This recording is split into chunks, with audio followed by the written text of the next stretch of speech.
Olá a todos! Hoje iremos apresentar o vermifiltro, uma tecnologia de tratamento de esgoto que utiliza a atividade de minhocas e micro-organismos para promover a depuração da água. É uma alternativa sustentável, de baixo custo e muito eficiente, especialmente para as áreas rurais ou locais sem acesso à rede de esgoto. Esse tipo de sistema ele vem ganhando destaque porque oferece uma solução simples, que não exige energia elétrica, não produz odor significativo e demanda pouca manutenção. Além disso, é uma opção interessante para famílias, pequenas comunidades e propriedades rurais que buscam um tratamento descentralizado e ambientalmente responsável. Mas afinal, o que é um vermifiltro? O vermifiltro ele foi desenvolvido na década de 1990 pela Universidade do Chile como uma alternativa de saneamento descentralizado. Ele funciona como um biofiltro aeróbio, ou seja, todo o processo depende de oxigênio e da interação entre minhocas e micro-organismos. Essa combinação acelera muito a decomposição da matéria orgânica. Um ponto interessante é que o vermifiltro realiza simultaneamente três etapas de tratamento: o primário, que remove sólidos grosseiros, o secundário, que degrada a matéria orgânica dissolvida, e o terciário, que contribui para a clarificação e redução de patógenos. Ao final do processo, o sistema gera dois produtos: um efluente tratado, que dependendo do projeto pode ser utilizado na irrigação de áreas verdes, e um humus rico em nutrientes, que pode ser aplicado ao solo, melhorando sua fertilidade. Ou seja, além de tratar o esgoto, o vermifiltro também promove o reaproveitamento de recursos. E como ele funciona? Aqui vemos as principais camadas do vermifiltro. No topo está a camada ativa, onde vivem as minhocas e onde ocorre a maior parte da degradação biológica. É nessa região que a matéria orgânica é fragmentada, mineralizada e transformada em humus. Abaixo ficam as camadas filtrantes: a areia, que funciona como uma barreira para as partículas finas, pedrisco, que melhora a distribuição do fluxo, e a brita, que favorecem a drenagem. Essas camadas, elas garantem que o esgoto percorra o leito de forma gradual e muito bem oxigenada. No fundo, há um piso elevado, que permite a drenagem do efluente tratado e impede o acúmulo de água, mantendo todo o sistema aerado, algo que é essencial porque as minhocas elas não sobrevivem em ambientes alagados. Agora falando um pouco dos princípios de funcionamento, pense que o vermifiltro ele opera com base em três princípios fundamentais: o fluxo vertical por gravidade, que elimina a necessidade de bombas ou equipamentos; a aeração natural, porque o sistema ele nunca fica saturado de água; e a aplicação intermitente, que permite períodos de descanso entre as descargas, evitando a saturação do filtro. A partir desses princípios, o sistema trata o esgoto por meio de três mecanismos principais: a retenção física de sólidos, a intensa degradação biológica pelas minhocas e pelos micro-organismos, e uma excelente aeração, que mantém o processo eficiente e reduz odores. Esse conjunto ele faz do vermifiltro um sistema robusto, estável e muito eficiente, sobretudo quando comparado aos filtros convencionais. E por que usar minhocas nesse tipo de sistema? As espécies mais utilizadas são a Essênia fetida e a Essênia andrei, que são minhocas resistentes, altamente reprodutivas e vivem naturalmente em ambientes ricos em matéria orgânica. Elas desempenham funções essenciais. Elas evitam entupimentos ao manterem o leito sempre movimentado, aumentam a aeração com seus movimentos, fragmentam a matéria orgânica, ampliando a ação dos micro-organismos, estimulam também o crescimento da biota, que é responsável pela degradação, contribuem para a redução de patógenos e ajudam na estabilização de metais pesados. E é por todos esses fatores que as minhocas elas são fundamentais para um funcionamento eficiente do vermifiltro. Para os sistemas de vermifiltração, as espécies mais utilizadas são Eisenia fetida e Eisenia andre. Elas são muito mais eficientes porque têm alta taxa de ingestão e reprodução, suportam variações ambientais e vivem muito bem em ambientes com grande quantidade de matéria orgânica. A Eisenia fetida é reconhecida por sua coloração mais rajada e por se adaptar muito bem a resíduos úmidos. Já a Eisenia andre costuma ter coloração mais uniforme e é considerada ligeiramente mais produtiva em termos de degradação. Ambas são excelentes para o filtro. A escolha entre elas geralmente depende da disponibilidade do local. O processo da vermifiltração está diretamente ligado ao processo digestivo das minhocas. Quando o material chega ao leito, elas começam triturando e fragmentando essa matéria, enquanto liberam muco e enzimas digestivas. Esse processo inicial já aumenta muito a área superficial do material, facilitando a colonização por micro-organismos associados ao sistema. À medida em que o alimento passa pelo trato digestivo, ocorre uma combinação de ação mecânica e enzimática, que transforma a matéria orgânica em compostos mais simples e mais facilmente degradáveis. Isso intensifica a atividade microbiana, que é essencial para remover carga orgânica e melhorar a qualidade da água no filtro. No final, o material excretado é o humus, que é extremamente rico em nutrientes e também carrega uma comunidade microbiana benéfica. E é justamente essa mistura de fragmentação, enzimas e micro-organismos que torna o processo tão eficiente. Aqui, vemos como o corpo da minhoca participa do processo. A injeção ocorre pela boca, seguida pela adição de muco e enzimas na faringe. No esôfago, ocorre a preparação da matéria, que depois é triturada na moela. As glândulas calcárias liberam cálcio, que ajuda no equilíbrio químico do material ingerido. No intestino, há a adição de micro-organismos e mais enzimas, onde ocorre a digestão efetiva.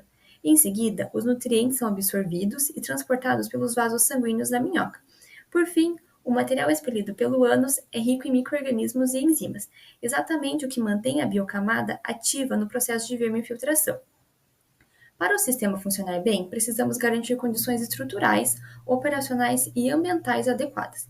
Nas estruturais, a gente tem que escolher a espécie certa, definir a densidade inicial da minhoca, trabalhar com a glandulometria adequada da camada e manter uma altura útil no leito compatível com o sistema.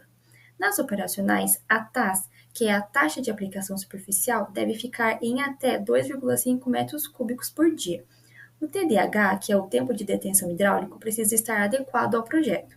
Nas ambientais, a temperatura ideal vai de 15 a 30 graus, com tolerância de 4 a 45 graus. O pH deve ficar entre 5 e 9, a umidade deve estar entre 50% e 75%, e a salinidade precisa ser baixa, menor que 0,5%. Esses fatores garantem que as minhocas permaneçam ativas e saudáveis. Para construir um sistema de vermifiltração, começamos com uma bombona de 200 litros, que vai garantir o envio do efluente até o filtro com vazão adequada. Depois, montamos o leito filtrante usando areia, brita e entulho, que formam as camadas responsáveis pela drenagem, pelo suporte das minhocas e pela retenção inicial dos sólidos. Também precisamos de canos e acessórios de conexão hidráulica, que variam de acordo com a distância e o layout das instalações. Eles são fundamentais para manter o fluxo uniforme e evitar entupimentos. As minhocas são um elemento central do processo, já que fazem a degradação biológica da matéria orgânica. Muitas vezes, adicionamos humus de minhoca no início, porque ele ajuda a estabilizar o sistema e acelerar a formação da microbiota ativa.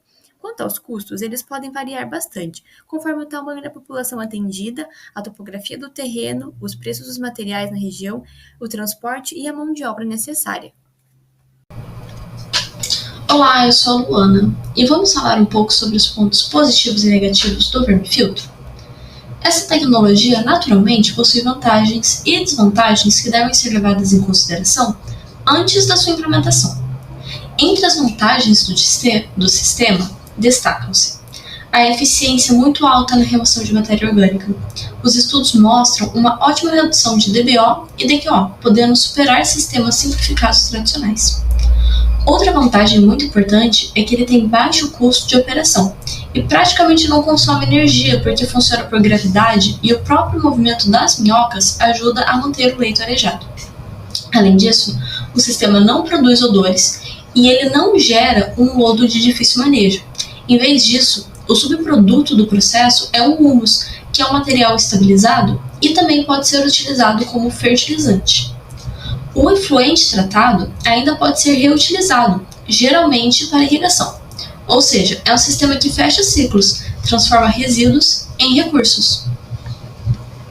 Já as principais desvantagens vêm do fato que o sistema depende de organismos vivos. As minhocas são sensíveis a substâncias tóxicas, como metais pesados, produtos de limpeza muito agressivos ou um esgoto com alta salinidade. Elas também não toleram submersão, então qualquer falha hidráulica que deixe o leito encharcado pode levar à morte da população de minhocas. Outro ponto é a manutenção. Apesar de simples, ela precisa ser feita mais de 5 vezes ao ano, para evitar comotação, renovar o substrato e garantir a sobrevivência das minhocas. O vermifiltro também exige proteção contra a temperatura extrema e luz solar direta, porque as minhocas elas têm fotossensibilidade negativa. Então, quando que faz sentido escolher o vermifiltro? Bem, essa tecnologia é indicada principalmente para áreas rurais ou comunidades isoladas, onde não há coleta convencional de esgoto. Ela funciona muito bem como solução individual ou para pequenas comunidades com baixa densidade populacional. Também é ideal quando existe interesse no reuso, tanto do efluente tratado quanto do humus, ou seja, locais que têm alguma atividade agrícola ou hortas comunitárias, por exemplo. E é fundamental que exista uma comunidade disposta a operar e manter o sistema. Não é aquele tipo de tecnologia instale e esqueça. Ela funciona muito bem, mas depende de cuidados periódicos. Um trabalho de conclusão de curso, feito por Bezerra em 2024, apresenta um fluxograma para a escolha de soluções alternativas de tratamento de esgoto em áreas rurais, que pode funcionar como uma ferramenta de apoio a essa decisão. Esse fluxograma faz uma série de perguntas sobre a área, como: existe espaço suficiente? As águas cinza e escuras são separadas? Há um interesse no reuso do efluente final? E ocorre escassez de água? A partir dessas respostas, o fluxograma direciona para uma solução mais apropriada. Note que a autora usa o termo bioágua familiar para se referir aos vermifiltros. Bom, então nós podemos perceber que a autora coloca como a situação ideal, mais adequada para o uso do biofiltro, seria uma residência que não sofre com escassez de água, que tenha separação de águas negras e cinzas e que possui uma grande área para a instalação do vermifiltro e de uma outra alternativa para as águas negras também.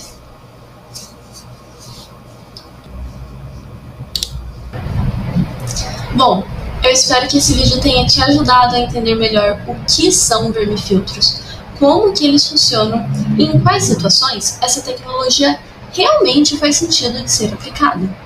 E lembrando que todas as referências utilizadas para a produção deste material estão listadas na descrição do vídeo. Qualquer dúvida, pode deixar nos comentários que nós estaremos respondendo.